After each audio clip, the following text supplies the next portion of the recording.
주신 말씀 가지고 언약의 정신이라는 말씀의 제목으로 주신 은혜 같이 나누길 원합니다. 예레미야 34장의 말씀은 남유다 특별히 예루살렘에 바벨론이 침략을 해서 다 점령을 하고 한 두 개 정도 성이 남겨지고요. 허수아비 왕으로 시드기야를 다시 세워놓습니다. 왕은 왕이지만 아무런 실권도 없고 아무런 권한도 없지요. 그런 시드기야의 통치를 받는 예루살렘의 모습을 통해서 하나님께서 우리에게 주신 언약의 의미, 또 하나님께서 남유다 백성과 맺었던 그 언약의 의미에 대해서 다시 한번 같이 나눠보는 시간 갖기를 원합니다.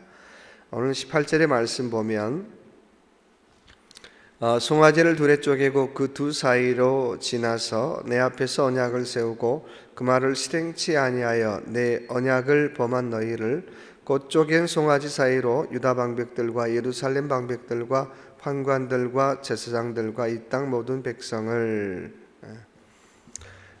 첫 번째 언약이 뭐라는 거죠? 보통 이스라엘 사람들이 언약, 베리트라고 하죠. 그 언약을 맺을 때는 이런 거죠. 양이나 소를 쪼개놓고 벌려놓고 그리고 그 가운데로 지나가는 거예요. 그래서 우리가 이렇게 계약 맺었습니다 라고 계약을 맺는데, 만약에 계약을 내가 실행치 않으면 어떻게 된다는 거죠? 이 양이나 내가 소처럼 내가 이렇게 쪼개물 당해서 죽어도 마땅합니다 라고 하는 의미가 담겨져 있다는 겁니다. 그래서 이스라엘 사람들에게 계약 맺었다, 언약 맺었다는 얘기는 내가 형편이 안 됐어, 내가 사정이 안 됐어, 내가 그럴 수 없는 상황이었어 라고 변명이 안 된다는 거예요. 정확하게 계약을 맺었으면 어떻게 해요? 양처럼 죽는다는 거죠. 소처럼, 송아지처럼 죽는다라고 하는 것입니다. 그만큼 계약이라고 하는 것은 이스라엘 사람들에게는 무겁고 굉장히 중요한 의미가 담겨져 있다라고 하는 것입니다. 하나님께서 남유다 백성과 맺었던 계약은 어떤 의미가 있을까요? 첫째 9절의 말씀 보니까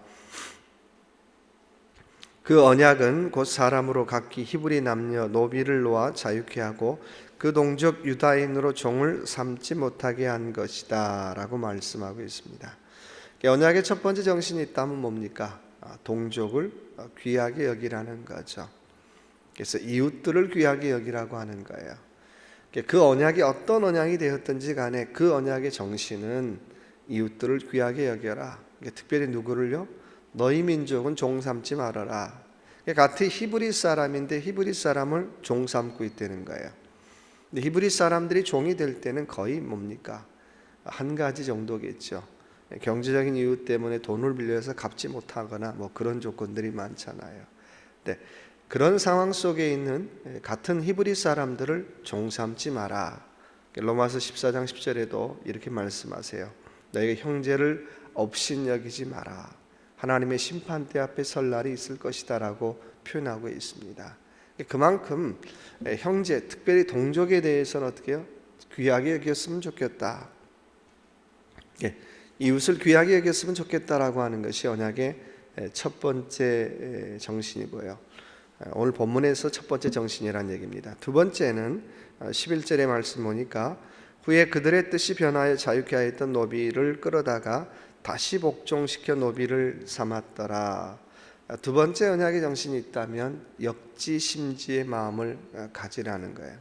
역지사지를 넘어서 역지심지의 마음을 가지라는 거죠. 그 사람 마음이 되보라는 거죠. 그 사람 형편이 되어보라고 하는 것입니다. 미국 속담에 그 사람의 옷을 입지 않고는 그 사람의 심정을 알 수 없다는 말처럼 좀 그 사람의 마음이 되어보라는 거죠. 근데 지금 남유다의 형편이 어떤 형편입니까? 이미 다 바벨론에 다 함락이 되고요. 시드기야도 왕은 왕이지만 허수아비 왕이잖아요. 그리고 국민들도 어떻게 해요? 포로로 잡혀가고 그런 때잖아요. 이게 나라도 강대국의 노예가 되고요. 국민도 강대국의 노예가 됐는데 그 와중에 뭘 하고 있다는 거예요. 자기 민족 중에 좀 힘없는 사람, 또 경제적으로 돈을 꿨다 갚지 못한 사람을 또 노예로 삼고 있더라는 거예요. 얼마나 참 아이러니합니까? 다른 민족도 아니고 자기 민족을 노예로 삼고 있어요. 어떻게 본다면 그 노예가 된 그 사람의 입장에서는 삼중고에 시달리고 있는 거죠. 나라는 이미 바벨론의 식민지가 되어버리고, 왕도 허수아비고, 국민들은 국민들대로 바벨론의 포로 아닌 포로가 되어버리고, 근데 자기는 그 밑에서 어떻게 해요? 다시 종으로 그들을 섬겨야 되는, 정말 답답한 처지잖아요. 그럼에도 불구하고 어떻게 해요? 그 일들이 굉장히 흔했다라고 하는 거예요. 참 사람이라고 하는 게 그런 거죠. 어려울 때 다른 사람의 형편을 좀 생각해 주면 참 좋잖아요. 근데 그렇게 되지가 않더라는 거예요. 내가 당한 것 어떻게 해요? 좀 나보다 약한 사람한테 해야 좀 직성이 풀리고 또 그런 것들을 해보는 사람도 있더라고 하는 거예요. 근데 그렇게 하지 말고 오늘 말씀 두 번째 보니까 역지사지의 마음을 좀 가져보라는 거예요. 지금 너희 나라도 어떻게 해요? 강대국의 포로가 됐고 국민들도 포로가 됐는데 거기서 다시 어떻게 해요? 너희 백성을 종으로 노예로 부리고 살면 너희 마음이 편하겠느냐는 거예요. 근데 남유다는 그렇게 했다라고 하는 겁니다. 자기 민족을 포로로 삼았으니까 어때요? 이방 민족은 더 볼 것도 없겠죠. 계속해서 뭡니까? 악순환이 계속 반복되어지고 있는 거죠. 그래서 두 번째 생각해 봐야 될 것은 바로 역지사지의 마음.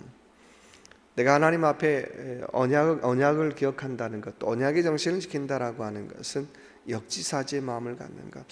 그 사람 마음이 어땠을까? 그 사람의 형편이 어떨까? 그 사람이 좋다 나쁘다가 아니라 그런 거 일단 접어두고요. 그 사람의 형편이 어떨까? 그 사람의 마음이 어떻게 해요? 최대한 가까이 가보는 것. 그것이 두 번째 언약의 정신이라고 하는 것입니다.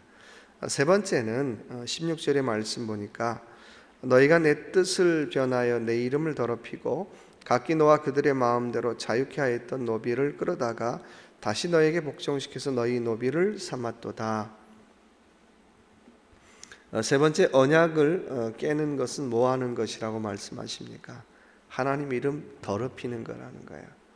하나님 이름 더럽히는 거라는 건 다 더럽히는 거죠.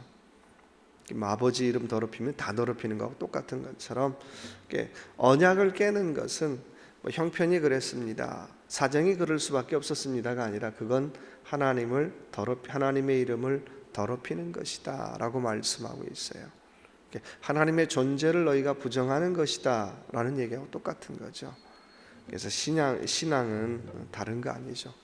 하나님과 이스라엘 민족과의 관계, 또 맺었던 계약을 기억하는 것, 또 하나님과 우리 사이에 그런 약속들을 기억하는 것, 그것이 신앙이잖아요. 그래서 이 하루도 저와 여러분 살아갈 동안도 정말 이웃을 귀하게 여기면서 역지사지의 마음도 가져보고, 하나님의 언약을 깨는 것은 형편이고 탓이 아니라 하나님의 이름을 더럽힌다라고 하는 것을 다시 한번 깨닫고, 하나님께서 이스라엘 민족에 주셨던 언약을 귀하게 여기듯이 또 나와 맺었던 약속들, 나와 내가 하나님과 맺었던 그 언약들을 귀하게 여기며 살아갈 수 있는 저와 여러분의 삶이 되시길 주님의 이름으로 축원합니다.